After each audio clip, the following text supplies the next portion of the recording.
What's good, leaders? Welcome back to another episode of New World Leaders Podcast. I'm your host, Kyrie Green, and today we have a very, very special guest with us. Somebody who's doing a lot for our community. Right? I just want y'all to take a look at where we at right now. It's an amazing facility. I'm excited for y'all to, hear about what he do, and everything that he's doing for our community. So we're gonna get right into it. I appreciate you for being here today, man. It's a pleasure to sit down and speak with you. Go ahead, let them know who you are and what you do. I'm Mr.Scroll. I do civil service work. I've been in it for about 5 years. I started off as a participant, basically going through, programs as far as resume building, my interview. I was shot 5 times when I was about 22, so I've been in the violence prevention field for about 3, with man up for good job. How you feeling today? How your day going so far? Oh, good. Glad to have you here. Listen, it's a pleasure to be here. You doing? Yeah, likewise, man. It's a pleasure to be here too. It's a blessing that you moving things forward and getting the narrative straight. Yeah. For the youth and like you said, leaders. Yeah, leaders. Most definitely, for our young leaders. That's what y'all are. I want you to talk a little bit about like where we at right now. Like I want them to be able to learn about where we are, because this is an amazing facility. Like when I stepped foot in here, I was blown away. I didn't even know that this was here, and I say it a lot. Like there are a lot of things that are in our community, but they don't have the exposure that they need, so that the people that are in these communities every day can know that this is here. So go ahead and talk a little bit about like where we are right now. Oh, this is a open world gaming. It's a place where it's an endless amount of opportunities for the community. I've talked to them. Let me tell you how the story went. Okay. So I came in, I walked in, talked to him.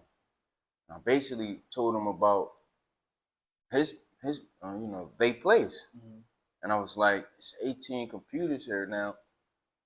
I know a lot of grassroots programs from being in the work that I told you previously about doing civil service work. It's not a real tech. It's not tech. So these are like up to date, the latest, softwares can be uploaded and things like that. So when I seen it, I automatically thought about programming. I'm thinking about how can we get kids involved? How can we get a community? And I got them to launch an initiative called the Mr.Scroll Purpose Initiative. And it's doing 2 things: raising awareness of technology and efforts in bringing communities closer to the capabilities of it. Now, here you have content creation, streaming capabilities. You have the PCs where assessments can be done. The latest software can be uploaded to. So it was all opportunities. So when I seen them, I automatically told them about my work and things that I could do and bring forward, and things that they could be able to instruct and help. Yeah. We talked a little bit about like off camera about like technology and its advancement, and like how over the years we saw like how it's advanced.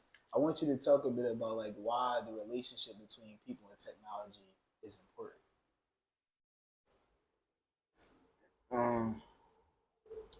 It's important because of the time that we in. You think about how you taught us as kids. You look left and right before you cross the street, right? We in a time where kids are being on the phone at early ages. So they should be taught, how do you actually work the internet? Because the internet is not just a tool. It's beyond past a tool now. tools will be like a calculator or something like that, Yeah. right? But the internet gives you all those suggestions. It tracks your behavior, Mm-hmm. things like that. So it's past a tool. It's past a tool. It's part of everyday life now, and it's a right. Yeah. And it's a right. Believe it or not, do your research. You'll find out it's a right. It's a lot. Like you said, we talked about how before, like, we could sit and say like, "Yo, I didn't have a phone or something like that until this age," and now you got kids 3 years old. They got iPads, and they're sitting in front of technology. And I would agree that having this, like you said, it's far past the tool, but having this, device, having a device in front of you, and having this information, this access to so much information is, in the palm of your hand, you should know how to utilize these things, how to utilize, the internet, a search engine, and things like that. Especially if you're going to be accessing it at a very early age.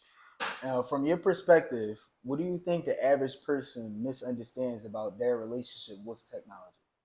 Oh, well, from my perspective, I look at it as the more you are aware and you don't constantly, I'm not gonna say like it's a bad thing, but when you just scrolling and scrolling, it it doesn't take any thinking to do that.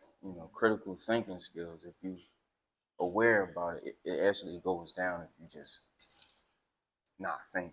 Mm-hmm. So the Is it? misperception of it, the misperception of the technology them is being unaware of the tool that you actually have in your hand. Yeah, That you have in it's your hand. crazy. Like I was talking to somebody, and we were speaking about just like how much time people consume on their device.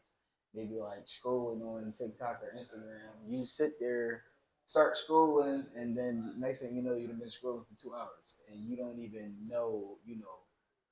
You can't sit there and say everything that you just watched or like what it is that you didn't saw in these 2 hours, and you just spent 2 hours of your day just sitting there scrolling and scrolling and scrolling. And instead, like you could have been more intentional with that time. Like me and a friend of mine, we're currently challenging each other to, instead of spending a lot of our time on our device, maybe putting a device down, picking up a book for 30 minutes, maybe putting a device down, or even listening to a podcast while on our device, maybe something that'd be more beneficial with that time rather than just spending it scrolling and scrolling, and or as people would say, doom scrolling.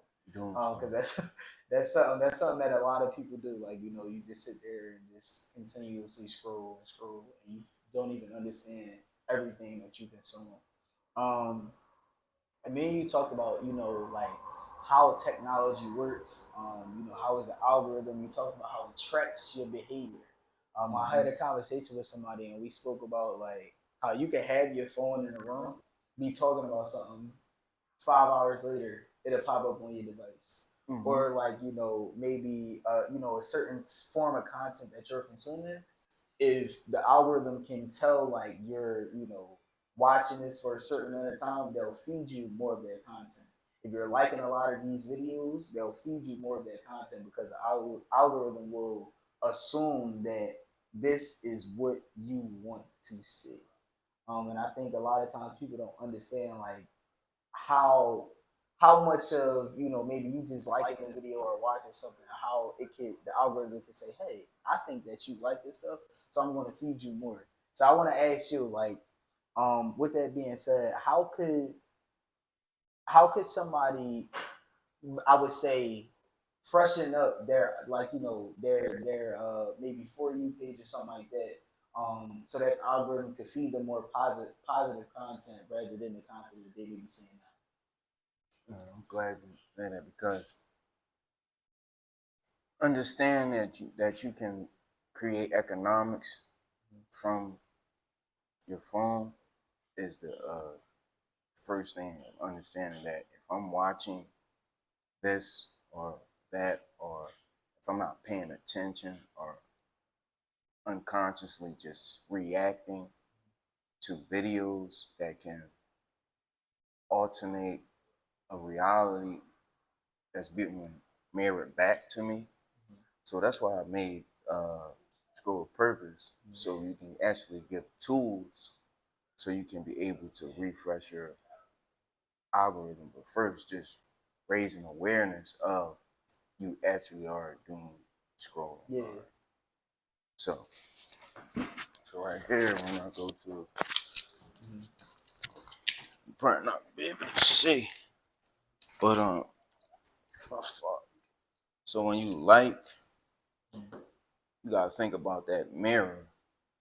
It actually turns back into a mirror, which you just stated. If you like this, and it actually feeds you more. So if you're in a digital loops, it's digital loops that people may not be aware that they are in. So if you're watching this specific type of content and it's violent, you might be in a violent loop.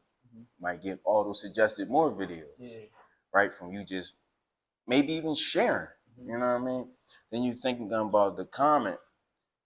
You got to check that loop.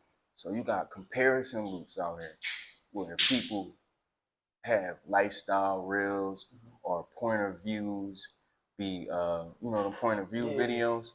That's an emotional pull. So if it relates to you, you'll actually give your attention to it and comment like, "Oh, that's y'all, man. I went through that, right?" Then you got the share.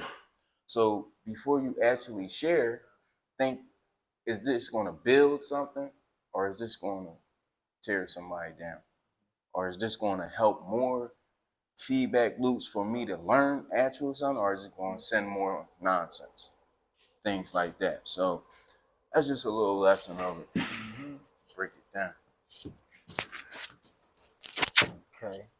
So we talked about algorithms, and I appreciate you for breaking this down, because I think a lot of times people don't understand this, something that they may overlook, like, oh, it's just a comment, not understanding like this is actually feeding information to your algorithm, and it's now placing these things in front of you because it's tracking your behavior on these apps. I want you to talk about how these algorithms, they influence our beliefs without us even realizing that it's happening. Like you talked about these lifestyle videos and things like that, how it could be an emotional pull, POVs, and maybe like seeing stuff like that could maybe you start to compare and things like that, or maybe it could even make you believe something different. Like, talk about that.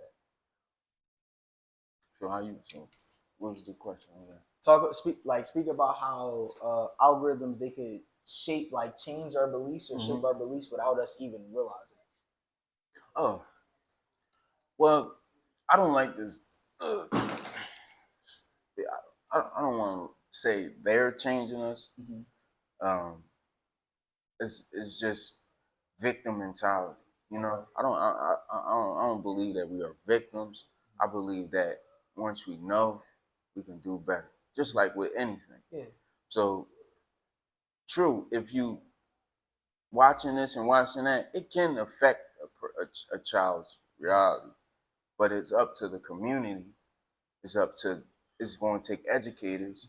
It's going to take different pockets of people that has the know-how, and gearing people that are like more I like to call them human interrupters, because AI and technology can't do it alone. Yeah. You got to think about who's raising our children, the algorithm or us. Yeah. And some people are lacking um, a certain skill set that can help prevent those things. Kids' realities being changed because they're believing what they're seeing on the internet is real. But it's going to take educators. It's going to take a community effort for that to be, move forward. It's not. So you just mentioned that it takes the awareness, like that's the first step, being aware of what's going on, and then from there, you educate yourself on it, and then you can implement these actionable, things into your day-to-day life, right? So if you could give a habit, like what's one habit that you can give to the viewers to implement today to become intentional with like the technology that they use on a day-to-day basis? So we went over loops, attention, um, things that just tools. That's what we basically talking about, tools to prevent that, right? So I would tell them first, like I keep saying, awareness. Stand aware. If you don't know, then you'll just be in a loop. So that's one. But also being open-minded versus just saying, "Oh, that ain't happening to me," or I don't know what they talking about. Yeah. Stuff like that. Also, the Scroll Purpose teaches is about like attention, literacy, emotional regulation, and algorithm awareness. So it's many more tools that that can be implemented. One is the behaviors of what someone might be uh, going through. You got a drifter, you got a hunter, you got a compare, and then you got a builder. So a tool is put yourself in a builder mind state. Tool that can help you is understanding, am I building while I'm scrolling, or am I just scrolling? So that's one of the tools that I would want to implement, instead of just scrolling, and understand these tools that they have, and have spaces like we're creating to be able to talk and express ourselves, to be able to understand. I'm glad that you just mentioned that because I'm sure people probably gonna listen to this and say like, well, y'all keep talking about consciously like unconsciously scrolling or doom scrolling. Would you be able to talk about the difference between you unconsciously scrolling and then like what would be you doing, like how would you consciously scroll? Like what would be the difference between the two? Because I know people probably like, well, I keep talking about unconsciously doing something. How do I make that transition to consciously scroll or utilize this technology? So you unconsciously scrolling would be like doom scrolling. Consciously scrolling would be, what am I actually building while I'm scrolling? But it's past scrolling. When you talking about internet, AI, and all these different tools that they have out here, it's a lot of jobs that can be given. That's one of the reasons why I talk to Open World and ask them, how can we create jobs from this? You looking at content creation. If you're on Instagram and you making stories and posts all day, that's a marketer. That's a marketer. You're actually advertising for Instagram on your page, and you have the skill set to do it from the tools that they got on Instagram for you to make graphic art for your picture. So unconsciously, you're just making posts and you're not even gearing yourself up or taking the time out to understand that, oh, I can go to Adobe, Acrobat, I can go to Photoshop. It's a lot of different ways for you to utilize that skill set. That is a skill set. Yeah. Little do people know. Especially now with how like we talked about off camera, like how with the advancement of technology, everybody is getting into content creation, digital marketing, and things like that. And I feel like for people who may not be like they don't understand, like we talked about, when you are maybe posting a video, editing the video inside of Instagram, these platforms, you are marketing their product. Yes. And I told you about how I had something with me where I would edit a video outside of Instagram and then try to take it to Instagram and post it, and it would not, it wouldn't do as well. The algorithm wouldn't push it out compared to when I would go inside of Instagram, edit a video, do everything in there, and then post it. It's almost like it's almost like they're saying, we want you to do this here.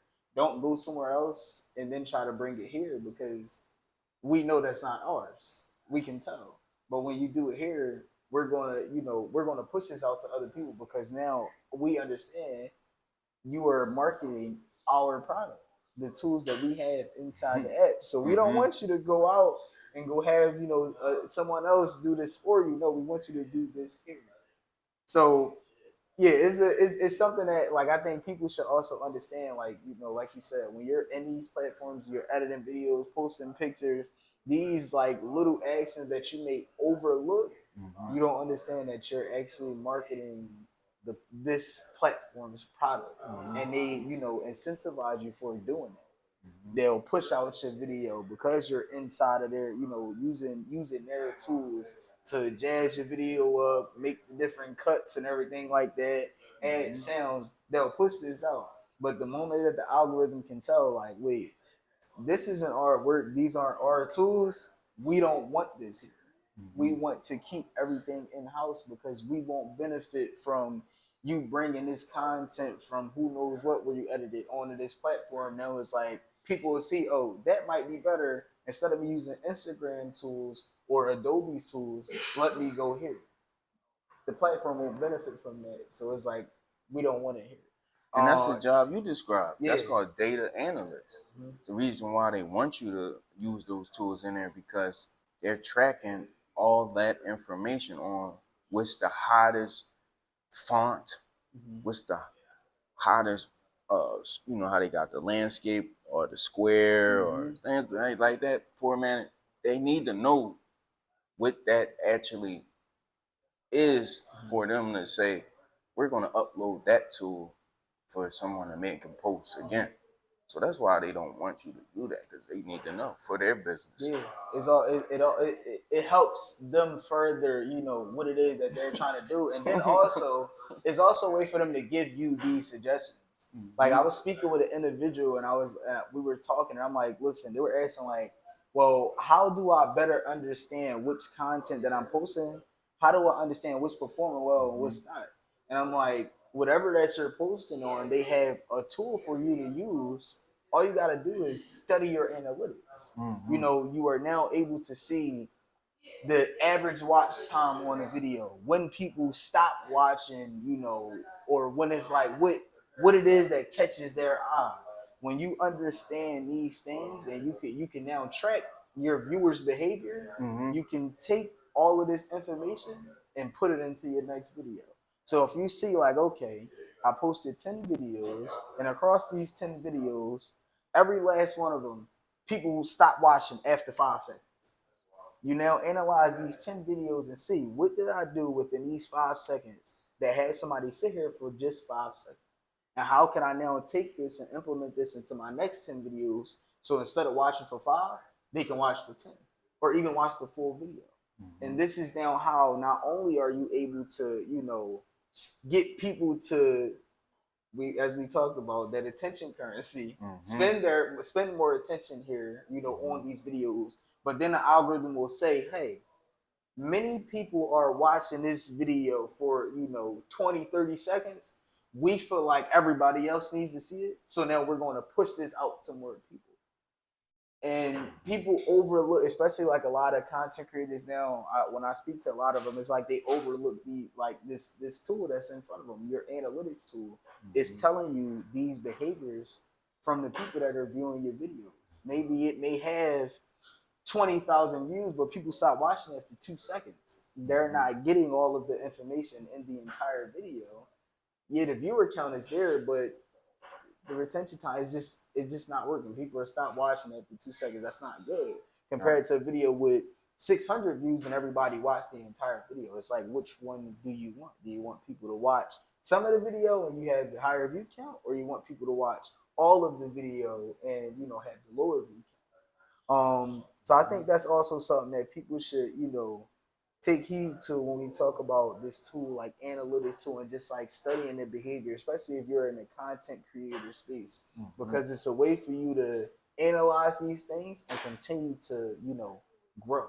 Yeah, it's a tool that sets you up for growth, and you can continue to expand and reach new people and things like that. And now that's consciously, that's being consciously scrolling. What you talking about? That's consciously scrolling. That's when he study these things on that data analytics. That's called localized reinforcement learning modules, or they use other tools called machine scraping or web scraping that they use agents to analyze people's websites, the comment section, and that tells the agent that the actual behaviors of that post are from us.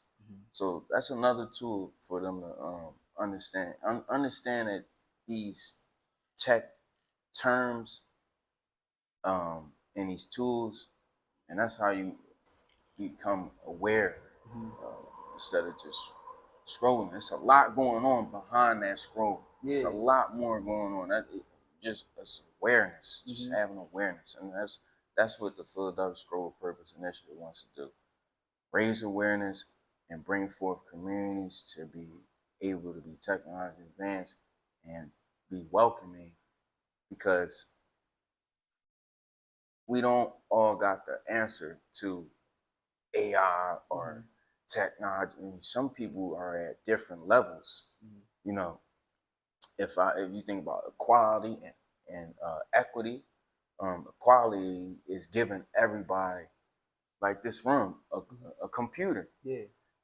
Right? Equality. But equity is understanding that only a certain amount of people, some people know how to turn on a computer, some people know how to use Gmail, some people know how to break down these computers to the core of it, right? So once we give ourselves grace and understand that this is a real concern, it's a public health issue. It's not nothing to be scared of, but for us to move forward and learn and be able to help the next generation, what you're doing right here, new leaders, making leaders and making them digitally aware, it's amazing, and that's what we just want to push forward on, man. That's what we want to push forward on. So we talk about like scroll with a purpose, right? And I'm always asked this question, like, what's your why? Why do you do the things that you do? And I like to also ask people their why. So I want to ask you, what is your why? Why did you say, this is something that I need to dedicate my day-to-day to bring in, this digital awareness to our community? Oh, I was working in the Penn Innovation Center. I was the first ever tech ambassador. Working in the Penn Innovation Center, I was at Mercy Ministry serving as a resume builder. My interviewer, I connected them to this company that made apps, and I learned. I started being around people that was in tech. Certain terms I didn't understand, but I was moldable. I wanted to learn. I had that urge to learn, and when they said certain things or terms to me I didn't understand, I would go look it up. I wouldn't. I don't know. He don't know what is he talking about. No, I gave myself grace, and I gave them grace. We come from different communities and things like that, and what I learned was they don't care about the benefit cliff that you go through. And I don't say that cold. I'm saying we're more open to, oh, my mom ain't there, my dad ain't there. Just those type of scenarios, they're not really too, I'm not gonna say concerned. I'm gonna say that they don't come from that. Yeah. So they're worried about, can you code this? Can you put this specific prompt in?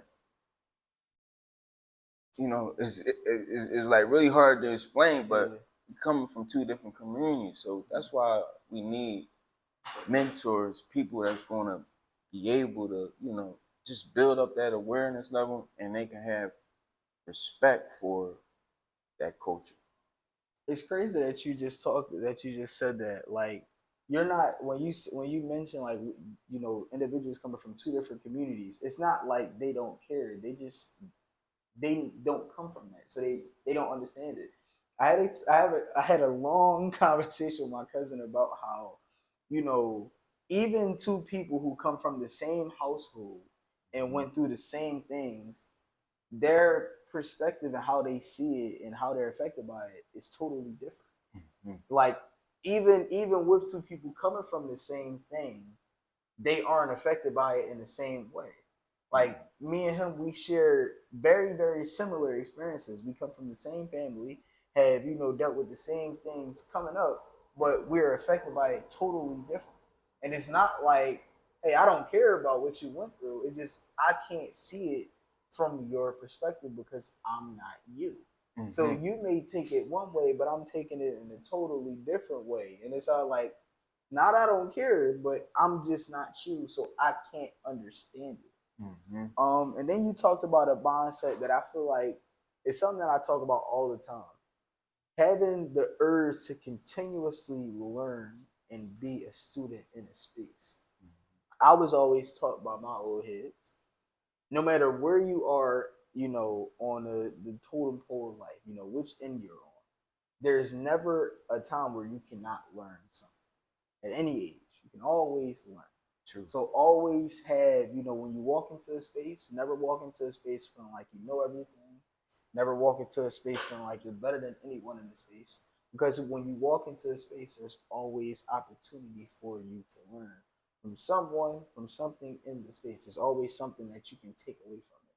So like that mindset is something that I hold very close to me. When I walk in a space, I'm having a conversation with somebody, I feel like there's always something that I can take away from it. When me and you had our talk on the phone, there was a bunch of information that you were giving me, speaking about some things where I'm like, wait, I didn't know about this. I want to learn more. Like even when you talk, no problem. Like even when you talk about, the language of technology, I may understand it in a way where it may not be technical, but these technical terms that you're using, I'm interested in learning more. When you talk about, you have these loops and, the terms of these loops and things, I understand that this thing is there, but I don't understand the technical terms. So I want to learn more. Like after this, I definitely want to have a conversation with you about these terms because I want to be able to, when I connect with, other young individuals, now I want to be able to tell them these actual technical terms because I will tell, individuals all the time, like these things are placed, put in place in order to keep you here. This is a language and you don't understand the language. Now I don't know the technical terms, but I know that it's there. Mm-hmm. You got, in order for you to be able to utilize these tools and actually understand what it is that you're doing, you got to understand the language. Now I can't teach you the language because I don't completely know it, but I know that it's there. When you sit on Instagram and you're trying to understand, well, how do I grow my platform? Or how do I get more people to come to my platform? You have to speak a certain language to the algorithm. Mm-hmm. That language, I don't know, you're gonna have to get it from somebody else, but I'm giving you the first step. The first step is like understanding I now have to speak that language. The next step is walking away from that conversation and like seeing who can I go to actually understand the language that I need to speak. In the digital world, everything is a language. I took a coding class a few years ago, and it was just like when I walked into the space, and the educator had all of the codes to this website on the screen. I'm looking at it like, wait, what?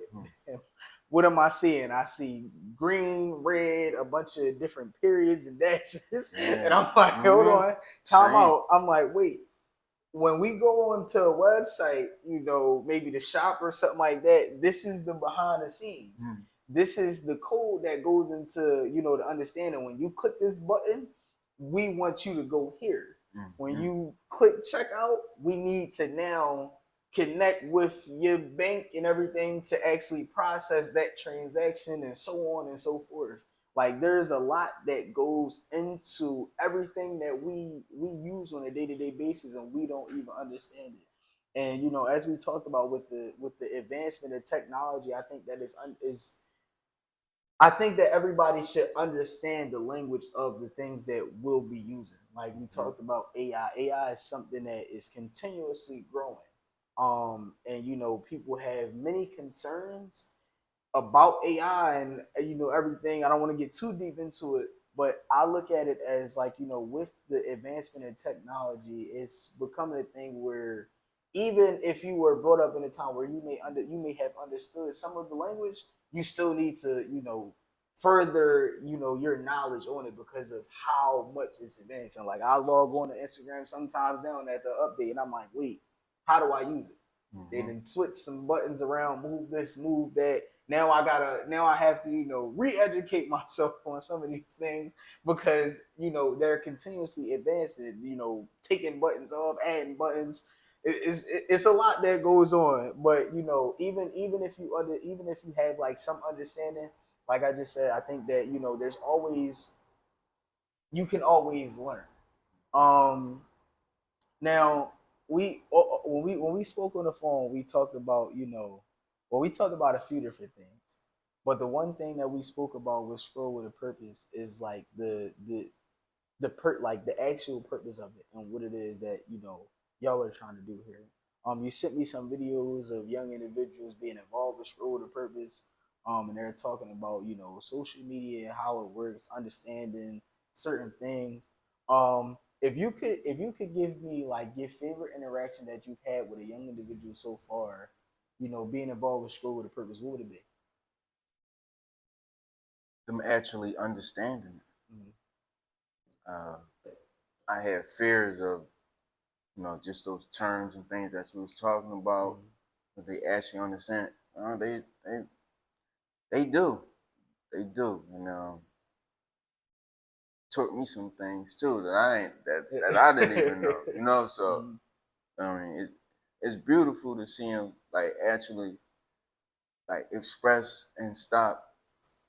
I don't like saying like when I talk to him, you know, if they going I don't want to come in with the rhetoric of the negativity towards them and Mm-hmm. tell them, yo, stay out the street and put that, but I don't want to assimilate that you even doing that. Mm-hmm. So when they have that creative market uh, engineered in them, it's beautiful to see that they actually on point. Mm-hmm. Like they actually with the times. Yeah. They not behind. They just need tools. They need spaces that's going to allow them to be able to have that creativity Mm-hmm. involved and let them create economics Mm-hmm. from off of what they know. That's something that we spoke about on the phone as well. Like when you have this community and these individuals in a space and all they're hearing is this negativity, when you feed them something and that's all they're hearing with every door they go to, they're gonna feel like that's all I am. Like if Mm-hmm. I'm hearing, as a young individual in a world, if I'm hearing, oh well, reckless, ruthless, whatever, if I'm hearing this from everybody, I'm gonna believe that that's all that I can be is something negative. Nobody's telling me, instead of doing this, do this. Mm-hmm. Instead of, having that, like I told you about, instead of having that mentality, like that aggressive mentality in this space, keep that mentality, but use it in this space instead.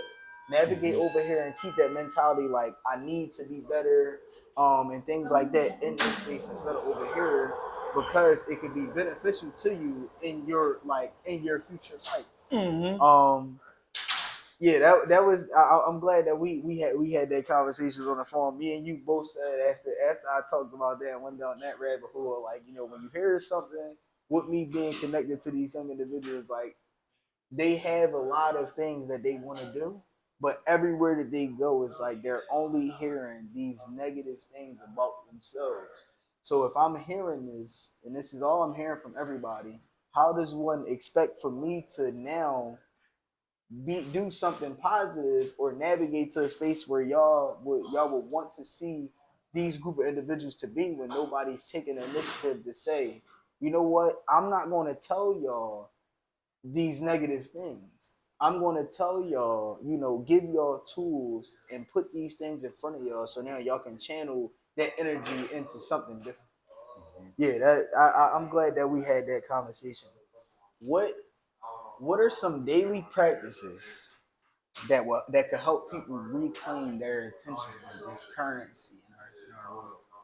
Oh, daily practice. Uh,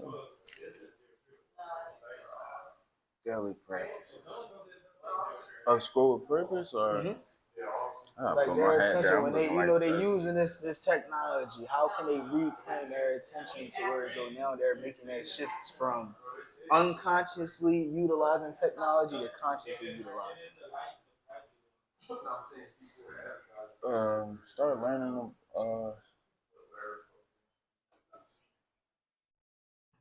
tools. it could be tools, right? All right, say that on. All right. So what are some daily practices that could help individuals reclaim their attention while they're utilizing technology so that they can make that shift from unconsciously utilizing it to now consciously utilizing the technology? Thinking on how can they build, whether it's products that they want to make. Think think about the graphics that they might want to design for it. Think about the back end that's going to take to be able to make it as far as coding, things like that. Okay. Now, before we close out, I'm gonna end off with this one question. All right, I got this one question I want to close out with. All right, if you could change one habit people have with technology starting tomorrow, what would that be?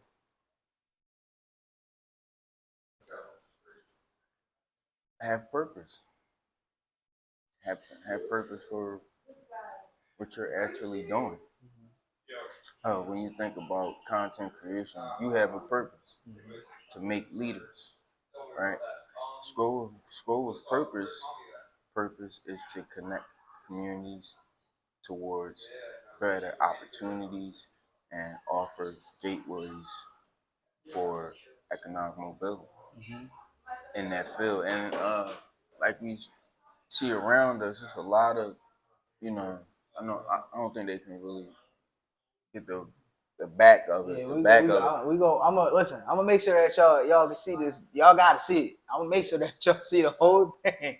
I'm gonna do a walkthrough for y'all. I'm gonna even integrate it in the video because y'all gotta see what's beyond these doors. Y'all gotta see it. I think that everybody gotta see it. It's actually chances for you to create opportunities through gaming. We got content creation. Part of school purpose is before you move to the back, you have to understand about your content. If this is you want to make content, you have to know your niche. You have to know your target audience. You have to know what they dislike, what they do like, and that all goes in the teachings and understanding of localized reinforcement learning modules. From the time you like, share, comment, from the time you pause on a video, that's data analytics that you need to know for you to be able to even prosper in this content creation field. And all of those things that you name even go beyond just content creation and go into everyday business. When you starting up a business, you need to understand, the market that you're going to be in, who you're targeting, what they like and what they don't like. You need to understand these things in these spaces because if you don't, you're gonna enter a space blindly. You're just gonna be doing anything and everything just to try to get by. If you want to be intentional, you need to understand who you're targeting, what is your customer persona, where they at, who are they, their age, what they like, what they don't like. All of these things help you become intentional about what it is that you're doing. We sat here this whole episode and talked about being intentional with technology that you're using. So before we wrap up, this is my challenge to everybody. My challenge for everybody is to now, it doesn't have to be this major shift. Starting tomorrow, do one thing. Take one habit and integrate that into when you scrolling on TikTok, Instagram. Be intentional about how you use these platforms. go on TikTok and Instagram and now, intentionally refresh your algorithm to make that shift from seeing negative content to seeing positive content. Go from seeing a bunch of stuff that may not be educational to now be educational. These are all small changes that you can integrate in your day-to-day life to make that shift from unconsciously utilizing technology or unintentionally using these platforms to intentionally and consciously utilizing these platforms. That is my that's my challenge to y'all. All right. Now before we wrap up, I want you to leave the leaders with information to getting involved with Scroll with a Purpose and Open Gaming World. Where can they find y'all at? What's the address? All the information. Open World is at 2006 North Front Street. Scroll with Purpose is implemented through their initiative, the Philadelphia Scroll with Purpose initiative. And that's to connect communities to technological gateways for employment and also bring awareness to the community as well on the skill shifts that we're going to need. So listen, I'm going to make sure I put, everything in the description, the address, social media handles, so that if anybody, when they see this and they see this amazing facility, they want, get involved, like, how can I get involved with the initiative? They're going to come straight to you. Somebody going to come to you and say, hey, I saw you on New World Leaders. I would love to be involved. And you're going to give it, you're going to tell them how they can get involved. Because I think that, like I said, with content creation, all of these things being so big in our communities now, having something like this in place is amazing. And you can go to Open World Instagram too as well. Yeah. Talk directly to them too as well. I'm going to make sure all of that is in the description. Once again, I appreciate you for sitting down with me today, man. It's a pleasure. Before we wrap up, I want you to close out. Let them know who you are, man. Go ahead, tell them your name and everything. Mr.Scroll. Scroll with Purpose. We just sat here. We had an amazing conversation with Mr.Scroll. I appreciate y'all for tuning in. Make sure y'all like, comment, subscribe. Y'all know the motto, man. We'll see y'all in the next one.